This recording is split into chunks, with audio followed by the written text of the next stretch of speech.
ഈശോമിശിഹായ്ക്ക് സ്തുതിയായിരിക്കട്ടെ. ദിവ്യകാരുണ്യ ആരാധനയിലേക്ക് നമ്മൾ പ്രവേശിക്കുകയാണ്. നമ്മുടെ ശരീരത്തിനും മനസ്സിനും ആത്മാവിനും ഒരുപോലെ ദിവ്യപ്രകാശം ലഭിക്കുന്ന സമയമാണ് ആരാധനയുടെ സമയം. നമുക്ക് പ്രാർത്ഥനാപൂർവ്വം ഈശോയെ നമ്മുടെ ഇടയിലേക്ക് ഇപ്പോൾ സ്വീകരിക്കാം.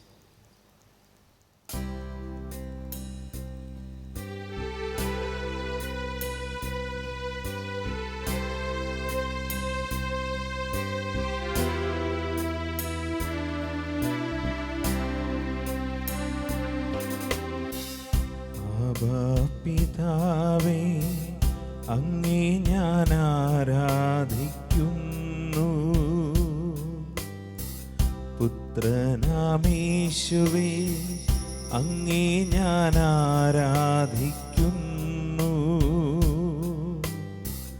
ആബാ പിതാവേ, അങ്ങേ ഞാൻ ആരാധിക്കുന്നു. പുത്രനാമേശുവേ, അങ്ങേ ഞാൻ ആരാധിക്കുന്നു. റൂഹായാം ദൈവമേ, അങ്ങേ ഞാൻ ആരാധിക്കുന്നു. ത്രിയേക ദൈവമേ, അങ്ങേ ഞാൻ ആരാധിക്കുന്നു. റൂഹായാം ദൈവമേ, അങ്ങേ ഞാൻ ആരാധിക്കുന്നു. റൂഹായാം ദൈവമേ, അങ്ങേ ഞാൻ ആരാധിക്കുന്നു. ആരാധന ആരാധന ആരാധന അങ്ങേക്ക് ആരാധന. ആരാധന ആരാധന ആരാധന അങ്ങേക്ക് ആരാധന.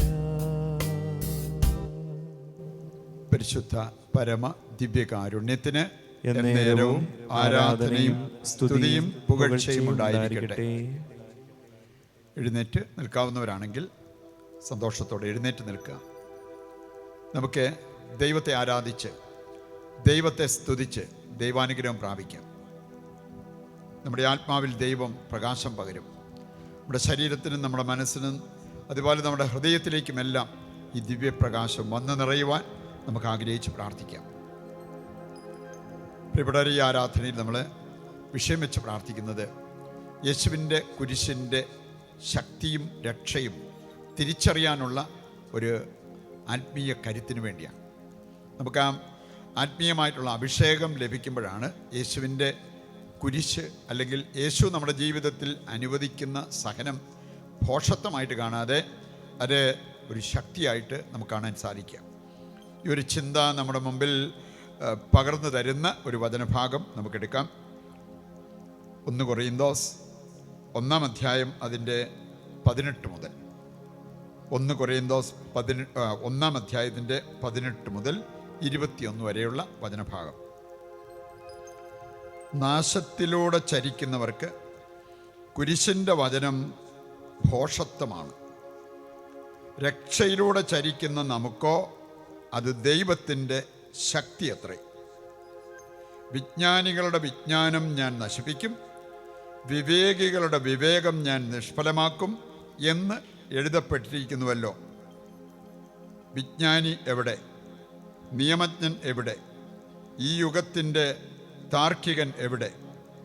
ലൗകിക വിജ്ഞാനത്തെ ദൈവം ഭോഷത്വമാക്കിയില്ലയോ? ദൈവത്തിൻ്റെ ജ്ഞാനത്തിൽ ലോകം ലൗകിക വിജ്ഞാനത്താൽ അവിടുത്തെ അറിഞ്ഞില്ല.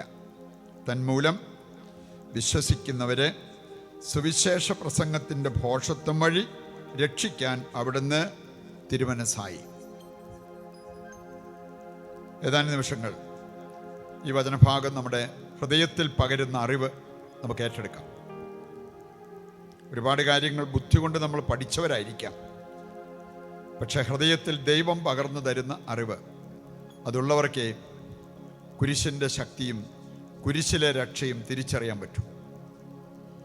എത്ര സഹിച്ചാണെങ്കിലും എനിക്ക് ഈ രക്ഷ, എനിക്ക് ഈ ശക്തി വേണം, അതിന് ഞാൻ എന്ത് ത്യാഗവും എന്ന് പറയാൻ പറ്റുന്നത് യേശുവിനാൽ പഠിപ്പിക്കപ്പെട്ടവരാണ്. നമുക്ക് ആ ഒരു അറിവ് ലഭിക്കുവാൻ ആഗ്രഹിച്ച് പ്രാർത്ഥിക്കാം. ആരാധനയിൽ ദൈവം നമ്മെ പഠിപ്പിക്കും. ആരാധനയിൽ ദൈവം നമ്മുടെ അന്ധകാരമകറ്റി പ്രകാശം നമ്മുടെ മേൽ അയക്കും.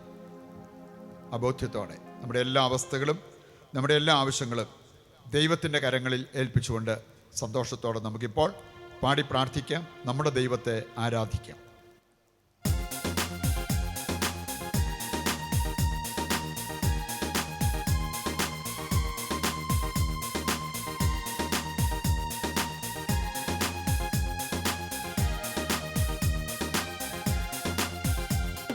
നല്ലവനല്ലോ ദൈവം, നല്ലവനല്ലോ, സ്തുതിക്കും പുകഴ്ചയ്ക്കും യോഗ്യനായവൻ.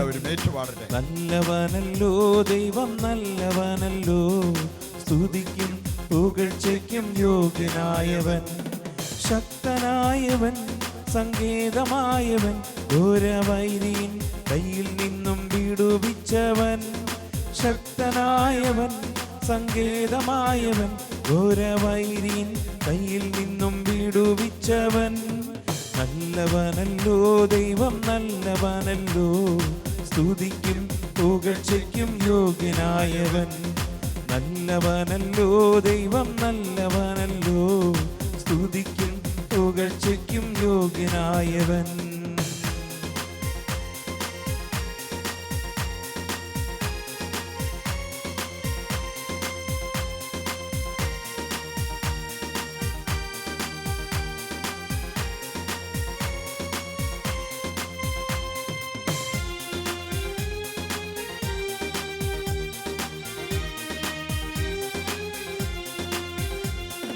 മരണം എന്നെ കീഴ്പ്പെടുത്തില്ല, എൻ്റെ ശരണമായവൻ കൂടെയുണ്ടല്ലോ. മരണം എന്നെ കീഴ്പ്പെടുത്തില്ല, എൻ്റെ ശരണമായവൻ കൂടെയുണ്ടല്ലോ. അവൻ കരുതിക്കൊള്ളും, അവൻ നടത്തിക്കൊള്ളും, അവൻ നല്ലവനല്ലോ, ദയ എന്നുമുള്ളത്. അവൻ കരുതിക്കൊള്ളും, അവൻ നടത്തിക്കൊള്ളും, അവൻ നല്ലവനല്ലോ, ദയ എന്നുമുള്ളത്. നല്ലവനല്ലോ ദൈവം, നല്ലവനല്ലോ, സ്തുതിക്കും പുകഴ്ചയ്ക്കും യോഗ്യനായവൻ. നല്ലവനല്ലോ ദൈവം, നല്ലവനല്ലോ, സ്തുതിക്കും പുകഴ്ചയ്ക്കും യോഗ്യനായവൻ.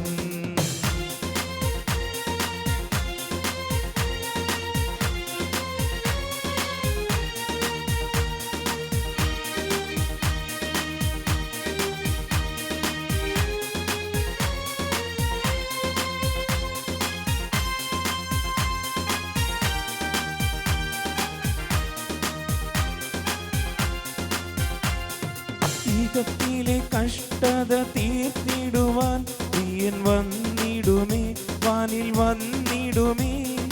ഈകത്തിലെ കഷ്ടത തീർത്തിടുവാൻ പ്രിയൻ വന്നിടുമേ, വാനിൽ വന്നിടുമേ. പ്രത്യാശയോടെ ഞാനും കാത്തിരിക്കുന്നു, എൻ്റെ പ്രിയനെ വേഗം വന്നിടണേ. പ്രത്യാശയോടെ ഞാനും കാത്തിരിക്കുന്നു, എൻ്റെ പ്രിയനെ വേഗം വന്നിടണേ. നല്ലവനല്ലോ ദൈവം, നല്ലവനല്ലോ, സ്തുതിക്കും പുകഴ്ചയ്ക്കും യോഗ്യനായവൻ. നല്ലവനല്ലോ ദൈവം, നല്ലവനല്ലോ, സ്തുതിക്കും പുകഴ്ചയ്ക്കും യോഗ്യനായവൻ. ശക്തനായവൻ, സങ്കേതമായവൻ, ഘോരവൈരിൻ കയ്യിൽ നിന്നും വിടുവിച്ചവൻ. ശക്തനായവൻ, സങ്കേതമായവൻ, ഘോരവൈരിൻ കയ്യിൽ നിന്നും വിടുവിച്ചവൻ. നല്ലവനല്ലോ ദൈവം, നല്ലവനല്ലോ, സ്തുതിക്കും പുകഴ്ചയ്ക്കും യോഗ്യനായവൻ. നല്ലവനല്ലോ ദൈവം, നല്ലവനല്ലോ, സ്തുതിക്കും പുകഴ്ചയ്ക്കും യോഗ്യനായവൻ. സ്തുതിക്കും പുകഴ്ചയ്ക്കും യോഗ്യനായവൻ. സ്തുതിക്കും പുകഴ്ചയ്ക്കും യോഗ്യനായവൻ. നല്ലവനായ ദൈവത്തെ തികഞ്ഞ ആത്മാർത്ഥതയോടെ നമുക്കിപ്പോൾ സ്തുതിച്ച് മഹത്വപ്പെടുത്താം. കർത്താവേ, അങ്ങ് നല്ലവനാണ്. അവിടുത്തെ നാമം ഞങ്ങൾ ഉയർത്തി പ്രാർത്ഥിക്കുന്നു. കർത്താവേ, ആ നാമത്തിന്റെ ശക്തി ഞങ്ങളുടെ മേൽ വെളിപ്പെടുത്തണമെന്ന് ഞങ്ങൾ പ്രാർത്ഥിക്കുന്നു. Hallelujah, hallelujah. ആ നാമത്തിൽ അന്ധകാര ശക്തിയുടെ സകല പ്രവർത്തനങ്ങളും നിർവീര്യമാകട്ടെ എന്ന് പ്രാർത്ഥിക്കുന്നു. രോഗത്തിന്റെ കെട്ടുകൾ പൊട്ടിവീഴട്ടെ എന്ന് പ്രാർത്ഥിക്കുന്നു. Hallelujah, hallelujah. യേശുവേ നന്ദി, യേശുവേ നന്ദി. Hallelujah, hallelujah. യേശുവേ നന്ദി. പരിശുദ്ധ പരമ ദിവ്യകാരുണ്യത്തിന് എന്നേരവും ആരാധനയും സ്തുതിയും പുകഴ്ചയും ഉണ്ടായിരിക്കട്ടെ. സംസ്ഥാനങ്ങളിൽ ഇരിക്കുക. ഹൃദയത്തെ മനസ്സിനെയും ശാന്തമാക്കാം. പ്രിയപ്പെട്ടവരെ, കുരിശിൻ്റെ ശക്തിയും രക്ഷയും നമ്മൾ തിരിച്ചറിയണമെങ്കിൽ ആദ്യം ചില തെറ്റായ ധാരണകൾ നമ്മുടെ മനസ്സിൽ നിന്ന് മാറണം. യേശു വചനത്തിലൂടെ പഠിപ്പിച്ച കാര്യങ്ങൾ നമ്മുടെ ജീവിതത്തിൽ പ്രകാശമായിട്ട് ഉദിക്കണം. നമ്മൾ കാണുന്നുണ്ട്, മധ്യപൂർവ ദേശക്കാരുടെ ഇടയിൽ നിലനിന്നിരുന്ന ഒരു തെറ്റിദ്ധാരണയുണ്ട്. അവരുടെയൊക്കെ ജീവിതത്തിൽ ദുരിതം വന്നത്, ക്ലേശം വന്നത്, സഹനം വന്നത് അതെല്ലാം അവരുടെ പാപം മൂലമാണെന്ന്. യോഹന്നാൻ്റെ സുവിശേഷം 9-ാം അധ്യായം വായിക്കുമ്പോൾ അവിടെ നമ്മൾ കാണുന്നുണ്ട്, ജന്മന അന്ധനായ ഒരു വ്യക്തിയെക്കുറിച്ച് ശിഷ്യന്മാർ പോലും ചോദിക്കുന്നത് എൻ്റെ ആദ്യ വചനങ്ങളിൽ നമ്മൾ കാണുന്നുണ്ട്. ഇവൻ അന്ധനായത് ഇവൻ്റെ പാപം മൂലമാണോ, ഇവൻ്റെ പൂർവികരുടെ പാപം മൂലമാണോ? അവിടെ അവരുടെ തെറ്റായ ഒരു ധാരണ കർത്താവ് മാറ്റുന്നത് കാണാൻ പറ്റും. എന്താ പറഞ്ഞ്, ഇതുകൊണ്ടൊന്നും അല്ല, ദൈവഹിതം അവനിൽ നിറവേറാൻ വേണ്ടിയാണ്. ദൈവഹിതം. അപ്പം അതുകൊണ്ട് നമ്മുടെ ജീവിതത്തിൽ വരുന്ന സഹനങ്ങളെല്ലാം നമ്മുടെ പാപം മൂലം ആയിരിക്കണമെന്നില്ല, പൂർവികരുടെ പാപം മൂലം ആയിരിക്കണമെന്നില്ല, എല്ലാം പിശാചിൻ്റെ പ്രവർത്തനം മൂലം ആയിരിക്കണമെന്നില്ല. തെറ്റായ ആ ഒരു ധാരണ ആദ്യം നമ്മൾ മാറ്റിയെടുക്കണം. എങ്കിലാണ് ദൈവം അനുവദിക്കുന്ന രക്ഷാകര സഹനം അതെടുക്കേണ്ടതുപോലെ എടുക്കാൻ നമുക്ക് സാധിക്കുന്നത്. അഭിമാനത്തോടെ അതെടുത്ത് ദൈവത്തെ സ്തുതിച്ച് മഹത്വപ്പെടുത്തുവാനായിട്ട് നമുക്ക് സാധിക്കുന്നത്. നമ്മൾ കാണുന്നുണ്ട്, പഴയ നിയമ കാഴ്ചപ്പാടിൽ ഏതാനും ചില വചനഭാഗങ്ങൾ എടുത്തു കഴിഞ്ഞാൽ, സങ്കീർത്തനം 38 3-ാമത്തെ വചനം വായിച്ച സങ്കീർത്തനം 38:3, ക്ലേശങ്ങൾ ദൈവകോപം മൂലം വരാം എന്നുള്ളതിനെക്കുറിച്ച് അവിടെ സൂചിപ്പിച്ചിട്ടുണ്ട്. നമ്മൾ ചെയ്ത പാപം, നമ്മൾ കാണിച്ച അനുസരണക്കേട്, ദൈവത്തോട് നമ്മൾ മറുതലിച്ചത്, അങ്ങനെ ദൈവകോപം ഉളവാക്കിയെങ്കിൽ അതുമൂലം വേണമെങ്കിൽ നമ്മുടെ ജീവിതത്തിൽ സഹനങ്ങൾ വരാം. വീണ്ടും നമ്മൾ കാണുന്നുണ്ട്, പ്രഭാഷകൻ 2-ാം അധ്യായം 5-ാമത്തെ വചനമെടുത്താൽ അവിടെ പറഞ്ഞിരിക്കുന്നത്, ഈ സഹനങ്ങൾ നമ്മുടെ ജീവിതത്തിൽ വന്നാൽ അതുകൊണ്ട് വലിയ അനുഗ്രഹമുണ്ടാകും. ഉദാഹരണത്തിന് നമ്മൾ അഗ്നിശോധന ചെയ്യുന്ന ഐറ്റമാണ് സ്വർണം, വെള്ളി, ഇങ്ങനെയുള്ള കാര്യങ്ങൾ. അതിൽ കറ പിടിച്ചാൽ നമ്മൾ സോപ്പിട്ട് കഴുകിയാൽ പോകില്ല, തുണി കൊണ്ട് തൂത്താൽ പോകില്ല. അഗ്നിശോധന അതിനാവശ്യമാണ്. എന്ന് പറഞ്ഞ പോലെ ദൈവം നമ്മെ സഹനത്തിൻ്റെ തീച്ചൂളയിൽ ശുദ്ധീകരിക്കുന്നെങ്കിൽ ഓർത്തോണം, ദൈവത്തിന് മുമ്പിൽ നമുക്ക് സ്വീകാര്യത ലഭിച്ചതുകൊണ്ടാണ്. നമുക്ക് കൂടുതൽ തിളക്കം വരാൻ, ആത്മീയ തിളക്കം വരാൻ കർത്താവ് ഒരുപക്ഷെ കൂടുതൽ, മറ്റുള്ളവരെക്കാൾ കൂടുതൽ സഹനങ്ങൾ നമ്മളെ ഏൽപ്പിച്ചിരിക്കുന്നു. ഇതറിയാത്തവർ പറയും ഇവരേതാണ്ട് കൂടുതൽ പാപം ചെയ്തിട്ടാണ്. വേറെ ചിലർ പറയും കൂടുതൽ പ്രാർത്ഥിക്കുന്നവർക്കാണ് കൂടുതൽ ദുരിതം വരിക. അങ്ങനെയെല്ലാം ചിന്തിക്കുന്നതും സംസാരിക്കുന്നതും ഈ ദൈവികമായിട്ടുള്ള ആ ഒരു കാഴ്ചപ്പാട് നമുക്ക് ലഭിക്കാത്തത് കൊണ്ടാണ് എന്നത് നമ്മൾ തിരിച്ചറിയണം. വീണ്ടും സഹനത്തിൻ്റെ ഒരു വലിയ മൂല്യം എടുത്തു പറഞ്ഞിരിക്കുന്നതാണ് സങ്കീർത്തനം 119 71-ാമത്തെ വചനം. അവിടെ പറയുകയാണ്, കർത്താവേ, ദുരിതങ്ങൾ എൻ്റെ ജീവിതത്തിൽ അങ്ങ് അനുവദിച്ചു, അതുകൊണ്ട് ഒരു കാര്യം എനിക്ക് സാധ്യമായി, അവിടുത്തെ ചട്ടങ്ങൾ അഭ്യസിക്കാൻ അതെന്നെ സഹായിച്ചു. ചിലർ ജീവിതത്തിൽ ക്ലേശങ്ങളും ദുരിതങ്ങളും തടസ്സങ്ങളൊക്കെ വരുമ്പോഴാണ് ദൈവത്തെക്കുറിച്ച് ചിന്തിക്കുന്നത്, ദൈവത്തിൻ്റെ കൽപ്പനകളെക്കുറിച്ച് ചിന്തിക്കുന്നത്, അത് അനുസരിക്കുന്നതിനെക്കുറിച്ച് ചിന്തിക്കുന്നത്. അതുവരെ അങ്ങനെ ഒരു ചിന്ത വരാതെ തോന്നിയാസം ജീവിച്ചതായിരിക്കാം. അപ്പം അതുകൊണ്ട് ദുരിതങ്ങൾ അവിടുത്തെ കൽപ്പനകൾ അഭ്യസിക്കാൻ, അവിടുത്തെ ചട്ടങ്ങൾ അഭ്യസിക്കാൻ എനിക്ക് ഉപകാരമായി എന്ന് സങ്കീർത്തകൻ പറയാം. സുഭാഷിതങ്ങൾ 20-30-ാമത്തെ വചനം കൂടി എടുക്കുകയാണെങ്കിൽ അവിടെ പറഞ്ഞിട്ടുണ്ട്, മുറിപ്പെടുത്തുന്ന താഠന ആരും ഇഷ്ടപ്പെടുന്നൊന്നുമല്ല, പിന്നെ കനത്തെ അടി ഒട്ടും ഇഷ്ടപ്പെടുന്നതല്ല. പക്ഷെ ഇവയ്ക്ക് ഒരു സൽഫലം ഉണ്ടെന്ന് അവിടെ പറഞ്ഞിരിക്കുന്നത്, നിൻ്റെ ദുശീലങ്ങൾ നിർമ്മാർജ്ജനം ചെയ്യാനും നിൻ്റെ മനസ്സിൻ്റെ ഉള്ളറകൾ ശുദ്ധീകരിക്കപ്പെടാനും ഇവ ഉപകരിക്കും. പഴയ നിയമത്തിലെ ചില വചനഭാഗങ്ങളാണ് നമ്മൾ കാണുന്നത്. സഹനത്തിൻ്റെ മൂല്യം എടുത്തു പറയുന്ന, സഹനം നമ്മെ ശക്തിയിലേക്കും രക്ഷയിലേക്കും ശുദ്ധീകരണത്തിലേക്കും നയിക്കും എന്ന ആ ഒരു കാര്യം നമ്മൾ തിരിച്ചറിയണം. വീണ്ടും നമുക്ക് കാണാൻ സാധിക്കും, ഈ പാപത്തിൽ നിന്ന് അനുസരണത്തിലേക്ക് നമ്മളെ മാറ്റാൻ ഉപകരിക്കുന്നതാണ് സഹനം. പഴയ നിയമത്തിൽ നമ്മൾ കാണുന്നുണ്ട്, ഇസ്രായേൽ ജനം അനുസരണക്കേട് കാണിച്ചു. അവരുടെ ജീവിതത്തിൽ സഹനങ്ങളും ക്ലേശങ്ങളും വന്നു. ദുരിതം വന്നപ്പോൾ അവർ കർത്താവിലേക്ക് വീണ്ടും തിരിഞ്ഞു. അനുസരണക്കേട് വിട്ടിട്ട് ദൈവത്തെ അനുസരിക്കുന്നവരായിട്ട് മാറുന്നത് നമുക്ക് കാണാൻ പറ്റും. 2 ദിനവൃത്താന്തം 20-ാം അധ്യായത്തിൻ്റെ 9-ഉം 10-ഉം വചനങ്ങൾ വായിച്ചാൽ നമുക്ക് അത് കാണാൻ പറ്റും. നെഹെമിയയുടെ പുസ്തകം 9-ാം അധ്യായത്തിൻ്റെ 26-27 വചനങ്ങളിലും ഇസ്രായേൽക്കാർക്ക് സഹനങ്ങൾ, ദുരിതങ്ങൾ വന്നപ്പോൾ അവർ കർത്താവിലേക്ക് തിരിയുന്നതും ദൈവത്തെ അനുസരിക്കാനുള്ള ശ്രദ്ധ അവർ കാണിക്കുന്നതും നമുക്ക് ഈ വചനഭാഗങ്ങളിൽ കാണാവുന്നതാണ്. മാത്രമല്ല നമ്മൾ കാണുന്നുണ്ട് 2 മക്കബായർ 6-ാം അധ്യായം അതിൻ്റെ 12 മുതൽ 17 വരെയും യെശയ്യാ 40-ന്റെ 2-ഉം വായിച്ചാൽ ഈ സഹനം നമ്മളെ സഹായിക്കുന്ന മറ്റൊരു കാര്യത്തിലേക്കാണ്. നിത്യനാശം ഒഴിവാകും. നിത്യനാശം ഒഴിവാകാൻ ചില സാഹചര്യങ്ങളിൽ സഹനം നമ്മൾ ഏറ്റെടുത്തേ പറ്റൂ. കർത്താവ് നമ്മളെ വെട്ടിയൊരുക്കുന്നത് കർത്താവ് ശിക്ഷിക്കുകയല്ല, ശിക്ഷണം നൽകുകയാണ്. അതെന്തിനാ? നമ്മുടെ നിത്യനാശം ഒഴിവാകാൻ വേണ്ടി. അപ്പം അതുകൊണ്ട് ഈ ചിന്തകളെല്ലാം പഴയ നിയമത്തിൽ നമ്മൾ കാണുന്ന കാര്യമാണ്. ഇതുപോലെ തന്നെ നമ്മൾ കാണുന്നുണ്ട്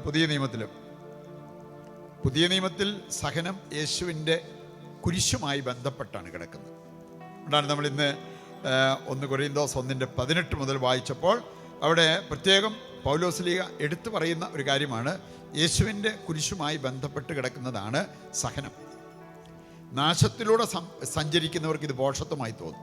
പക്ഷേ രക്ഷയിലൂടെ സഞ്ചരിക്കുന്നവർക്ക് ഇത് ശക്തിയായി മാറും എന്നുള്ളത് പൗലോസ്ലീഹ നമ്മളെ ഓർമ്മിപ്പിക്കുന്നുണ്ട്.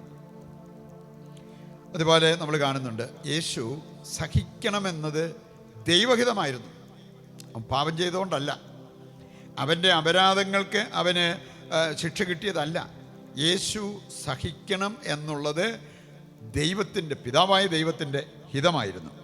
നമ്മൾ കാണുന്നുണ്ട് മത്തായി 16:21 മുതൽ വായിക്കുമ്പോൾ 17-ന്റെ 22, 23 വചനങ്ങളെല്ലാം ഈ ഒരു യാഥാർത്ഥ്യം വെളിപ്പെടുത്തുന്നത് നമുക്ക് കാണാൻ സാധിക്കും. അപ്പോൾ ചിലപ്പം യേശുവിനെ അനുഗമിക്കുന്ന നമ്മളും ചില സഹനങ്ങളിലൂടെ കടന്നു പോകണം എന്നുള്ളത് ദൈവത്തിൻ്റെ ഹിതമായിരിക്കാം. അത് അംഗീകരിച്ച് അത് നിവർത്തിക്കാനായിട്ട് നമുക്ക് പറ്റണം. അതിനുവേണ്ട ആത്മീയ കരുത്തിന് വേണ്ടി നമ്മൾ പ്രാർത്ഥിക്കുക എന്നുള്ളതാണ്. വീണ്ടും നമ്മൾ കാണുന്നുണ്ട്, തിന്മ ആധിപത്യം പുലർത്തുന്ന ലോകത്ത് സഹനം അനിവാര്യമാണ്. നമ്മൾ 1 യോഹന്നാൻ 5-ാം അധ്യായം എടുത്താൽ അതിൻ്റെ 18-19 വചനങ്ങൾ അവിടെ പറഞ്ഞിരിക്കുന്നത്, ഈ ലോകം മുഴുവൻ സാത്താൻ്റെ ശക്തി വലയത്തിലാണ്. Demon പെർമിയേറ്റഡ് society. അതുപോലത്തെ കാര്യങ്ങളൊക്കെ ഇന്നും നടമാടുന്നത് നമുക്ക് തിരിച്ചറിയാൻ പറ്റും. ഇനി അങ്ങനെയുള്ളിടത്ത് ഒരുപാട് വ്യക്തികളെ സഹനം സന്തോഷത്തോടെ എടുത്ത് കാഴ്ചവെക്കാനുള്ള മനസ്സ് കാണിക്കണം. അങ്ങനെയെങ്കിൽ മാത്രമാണ് നമുക്ക് ഈ ലോകത്തെ വിശുദ്ധീകരിച്ച് നേടിയെടുക്കാൻ സാധിക്കുന്നത് എന്നത് വചനം തന്നെ നമ്മെ ഓർമ്മിപ്പിക്കുന്ന ഒരു കാര്യമാണ്. മാത്രമല്ല നമ്മൾ കാണുന്നുണ്ട് മത്തായിയുടെ സുവിശേഷം 5-ാം അധ്യായം 12-ാമത്തെ വചനവും 1 തെസ്സലോനിക്ക 3:3 മുതലുള്ള വചനഭാഗം വായിച്ചാൽ ശിരസായ ക്രിസ്തു സഹിച്ചവനാണ്. അപ്പം അതുകൊണ്ട് തന്നെ ആ ശിരസിൻ്റെ ശരീരമായി തീരേണ്ട നമ്മൾ ഓരോരുത്തരും സഹനങ്ങൾ ഏറ്റെടുക്കാൻ നമ്മൾ മനസ്സ് കാണിക്കണം. നമ്മളിത് അന്വേഷിച്ചു പോകുന്നില്ലേലും നമ്മുടെ ജീവിതത്തിലേക്ക് വരുന്ന, ജീവിതത്തിൻ്റെ ഭാഗമായിട്ട് ദൈവം അനുവദിക്കുന്ന ആ സഹനങ്ങളെ എടുക്കേണ്ടതുപോലെ എടുക്കാൻ നമുക്ക് സാധിച്ചാൽ, അതിനുള്ള പ്രാർത്ഥനയും ആത്മീയ കരുത്തും നമുക്കുണ്ടെങ്കിൽ ഉറപ്പായിട്ടും നമ്മുടെ ജീവിതത്തിൽ അസ്വസ്ഥപ്പെടാതെ, നിരാശപ്പെടാതെ ആ സഹനങ്ങൾ ശക്തിയായി അല്ലെങ്കിൽ രക്ഷയായിട്ട് മാറ്റുവാൻ നമുക്ക് സാധിക്കും. ഏതാനും നിമിഷങ്ങൾ കണ്ണുകൾ അടച്ച് ഈശോയോട് പ്രാർത്ഥിക്കാം. കർത്താവേ, പലപ്പോഴും വചനപ്രകാരം ഞങ്ങൾക്ക് ജീവിക്കാൻ പറ്റിയിട്ടില്ല. വചനപ്രകാരം സഹനങ്ങളെ കാണാൻ പറ്റിയിട്ടില്ല. അങ്ങേപ്പോലെ, പരിശുദ്ധ അമ്മയെപ്പോലെ സഹനങ്ങളെ നേരിടാൻ പലപ്പോഴും ഞങ്ങൾക്ക് പറ്റിയില്ല. ഞങ്ങൾ അനുദപിക്കുന്നു. മുമ്പോട്ടുള്ള ജീവിതയാത്രയിൽ അങ്ങ് ഞങ്ങളെ സഹായിക്കണമേ. ഇനിയുള്ള കാലം കർത്താവെ സഹനങ്ങളെ എടുക്കേണ്ടതുപോലെ എടുക്കുവാൻ, അതിലെ നന്മകൾ, അതിൻ്റെ ശക്തി, രക്ഷ തിരിച്ചറിഞ്ഞ് പരാതി പരിഭവം കൂടാതെ സഹനമെടുക്കുവാൻ ഞങ്ങളെ പഠിപ്പിക്കണമേ എന്ന് പ്രാർത്ഥിക്കുക. നമുക്ക് ഈ ഗാനത്തിലൂടെ ദൈവത്തോട് പ്രാർത്ഥിച്ചുകൊണ്ടിരിക്കാം. നമുക്ക് ആവശ്യമായ തിരിച്ചറിവ് നൽകണമേ, അനുതാപം നൽകണമേ, മാനസാന്തരത്തിൻ്റെ ഫലങ്ങൾ പുറപ്പെടുവിക്കുവാൻ നമ്മെ അനുഗ്രഹിക്കണമേ എന്ന് യാചിച്ച് പ്രാർത്ഥിച്ചുകൊണ്ടിരിക്കാം. ക്രൂശിൻ നിഴലിൽ നീറും മുറിവിൽ മനം പാടി നിൻ സ്തോത്രം, വീഴും വഴിയിൽ താഴും ചുഴിയിൽ മിഴി തേടി നിൻ രൂപം, ക്രൂശിൻ നിഴലിൽ നീറും മുറിവിൽ മനം പാടി നിൻ സ്തോത്രം, വീഴും വഴിയിൽ താഴും ചുഴിയിൽ മിഴി തേടി നിൻ രൂപം, ഇടം വലവും ഇരുൾ പെരുകി ഇല്ല വേറൊരാളിന്നെ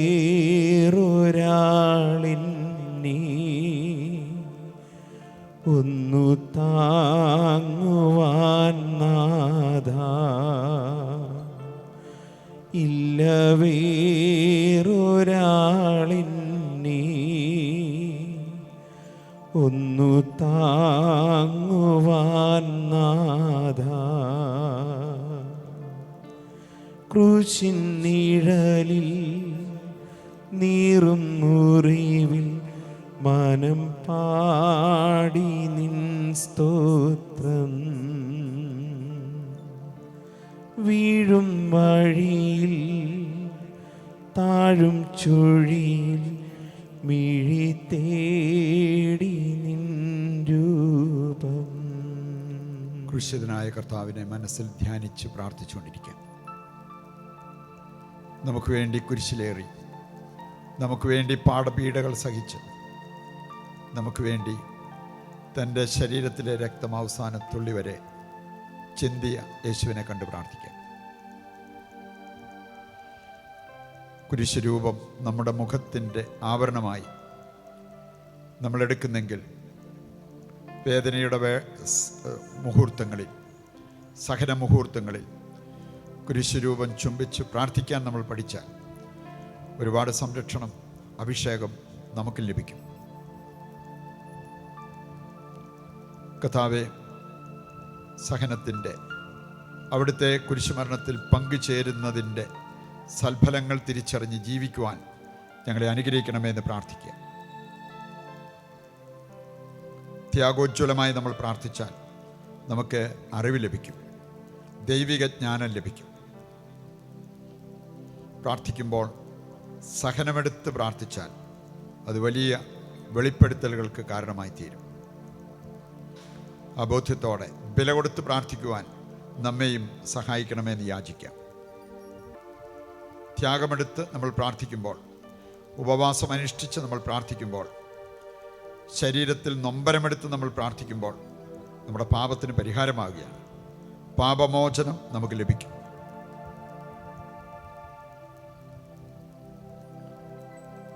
അതുപോലെ സഹനമെടുത്ത് നമ്മൾ പ്രാർത്ഥിക്കുന്നെങ്കിൽ നമുക്ക് ആത്മീയ തെളിച്ചമുണ്ടാകും.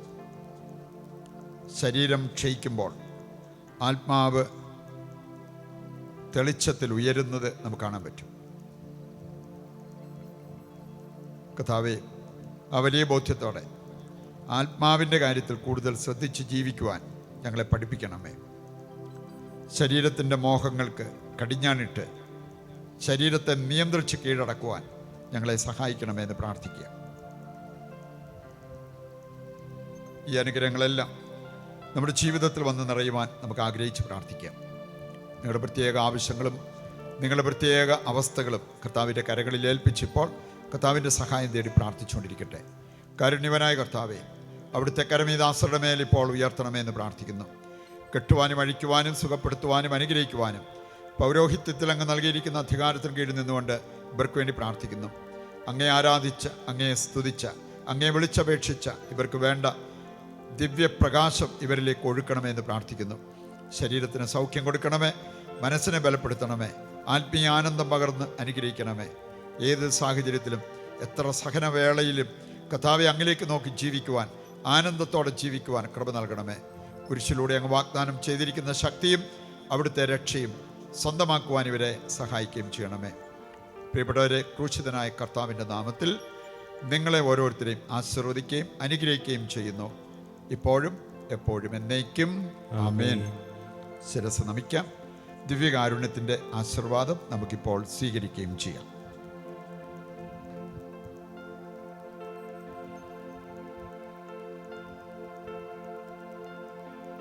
യേശുവേ ആരാധന ആരാധന. Hallelujah hallelujah. യേശുവേ ആരാധന ആരാധന ആരാധന. ഈശോയേ ആരാധന. Hallelujah hallelujah hallelujah. പരിശുദ്ധ പരമമാ ദിവ്യകാരുണ്യമേ,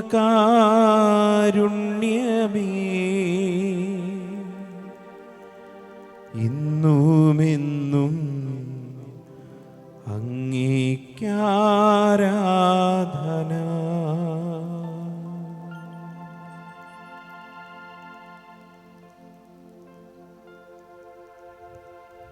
ഈശോ മിശിഹായ്ക്ക് സ്തുതിയായിരിക്കട്ടെ.